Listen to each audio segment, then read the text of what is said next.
बिस्मिल्लाहिर्रहमानिर्रहीम। वेबर्स Microsoft Excel beginner level की सीरीज़ के साथ एक दफ़ा फिर आपके सामने हाज़िर हूँ। लास्ट वीडियो में हम वीलुकअप पढ़ चुके हैं। आज उसी के साथ कनेक्टेड हमारी नेक्स्ट वीडियो है।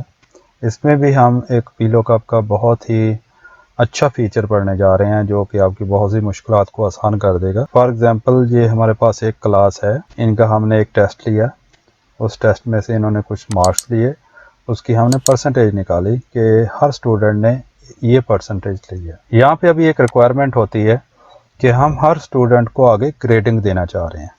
अभी हर ऑर्गेनाइजेशन का एक अपना तरीक़ाकार है कि वो किस तरह से ग्रेडेशन देते हैं। तो मैंने एक छोटा सा पैटर्न बनाया है। हम आज इन्हें इस पैटर्न के मुताबिक, ये जो हमारी चार्ट है इसके मुताबिक इनको ग्रेडिंग देंगे। तो आपकी भी जिस तरह से ग्रेडिंग हो, जितने मार्क के हिसाब से ग्रेडिंग हो, आप इस तरह का एक चार्ट पहले तैयार कर लेंगे। ये ज़रूरी नहीं है कि ये चार्ट आप इसी शीट के अंदर तैयार करें, आप इसको एक डिफरेंट शीट जो है, नई शीट लेके उसके अंदर भी तैयार कर सकते हैं और वहीं से इसको रेफरेंस दे सकते हैं अपने इस डाटे के साथ। तो अब मैं ये चाह रहा हूँ कि जिसके भी मार्क्स 0 से लेके 32 तक हों, उसके सामने यहाँ पे लिखा हुआ आ जाए फेल, और जिसके मार्क्स जो हैं वो 33 से लेके 44 तक हों, उसके सामने लिखा हुआ आ जाए पास। और इसी तरह से ये एक्सीलेंट तक 90% तक हमें लेके जाए। तो हम सबसे पहले मैं आपको एक दफ़ा फार्मूला लगा के दिखा देता हूँ, फिर हम इस पर तफसील से बात करेंगे। वैसे ये फार्मूला ऊपर मैंने लिखा हुआ है कि हम सबसे पहले इज इक्वल टू लगाएंगे, वही जो हमने लास्ट टाइम पढ़ा था वी लुकअप लगाएंगे। उसके बाद हम उसमें एक यूनिक वैल्यू दे रहे थे। अब यहाँ पे हमें यूनिक वैल्यू की जो है वो ज़रूरत नहीं है, हम सिंपली इसकी परसेंटेज देखेंगे।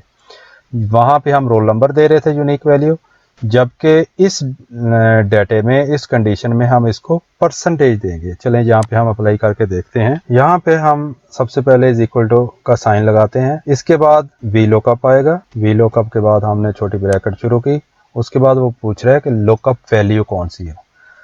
वहाँ पे हम रोल नंबर देख रहे थे, यूनिक वैल्यू देख रहे थे। यहाँ पे हमें यूनिक वैल्यू की ज़रूरत नहीं है, चूँकि इस फार्मूले को अब हम थोड़ा सा डिफरेंट तरीके से इस्तेमाल कर रहे हैं।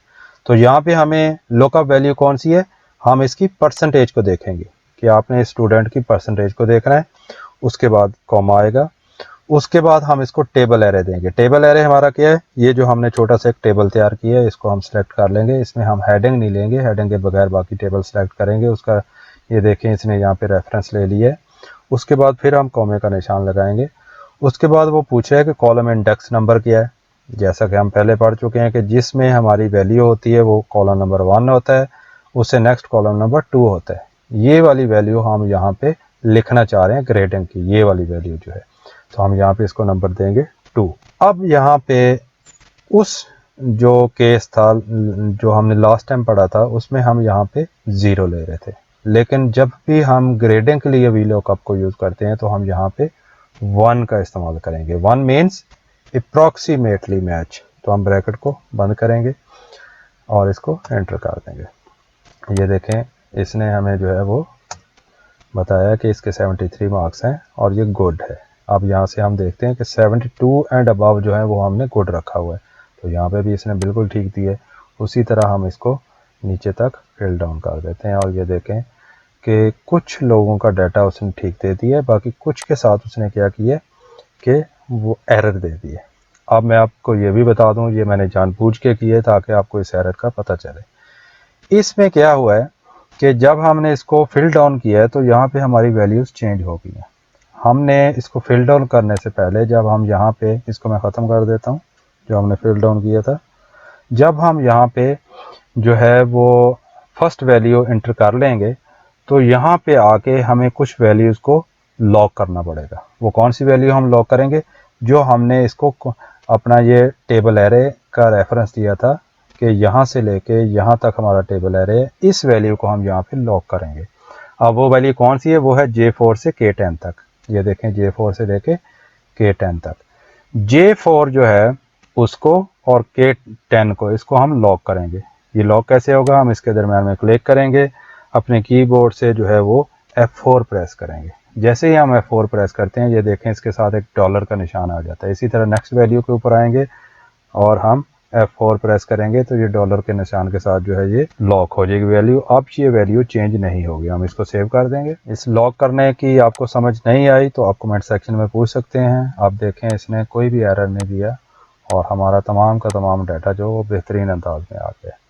मैं आपको थोड़ा सा क्लियर कर देता हूँ कि फार्मूले में कोई भी ऐसी वैल्यू जो हम चाहते हैं कि ये हमारी वैल्यू परमानेंट है, ये चेंज नहीं होने वाली, तो उसमें बेहतर ये होता है कि हम उसको डॉलर साइन के साथ लॉक कर दें। जिस वैल्यू के साथ भी हम डॉलर साइन लगा देंगे, डॉलर साइन कैसे लगेगा, हम उस वैल्यू के दरमियान में क्लिक करेंगे और F4 प्रेस करेंगे अपने कीबोर्ड से, फंक्शन 4, तो वो वैल्यू लॉक हो जाएगी। जो भी वैल्यू हम यहाँ से लॉक कर देंगे, जैसे मैंने यहाँ से फिल डाउन इसको किया था, तो हर कॉलम के लिए इसकी वैल्यू जो है वो सेम आई है। ठीक है जी, हर कॉलम के लिए इसकी वो वाली वैल्यू जो कि मैं चाह रहा था कि चेंज ना हो। इस केस में कौन सी वैल्यू मैं चाह रहा था चेंज ना हो, जो हमने इस टेबल का इसको रेफरेंस दिया। तो चाहे मैं यहाँ पे दे रहा हूँ, चाहे लास्ट वाले पे दे रहा हूँ, या मिड में किसी पे दे रहा हूँ, ये वैल्यू सेम है। तो मैं नहीं चाह रहा कि मेरी ये वैल्यू जब मैं नीचे इसको फिल डाउन करूँ तो ये वैल्यू कहीं पे जाकर चेंज हो जाए। जब भी आप इसको फिल डाउन करते हैं, अगर आपने इस तरह की वैल्यूज़ को लॉक नहीं किया होता तो ये हर सेल के साथ चेंज होती जाती है। इसीलिए हमें लास्ट 3 जो इसमें रोज़ हैं, इसमें हमें एरर मिला था क्योंकि हमारी वैल्यूज़ चेंज हो चुकी थी। जो भी इस वैल्यू के साथ वो बैक लिंक ले रहा था, उसको वहाँ पे वो डाटा नहीं मिल रहा था, इसलिए यहाँ पे एरर आ रहा था।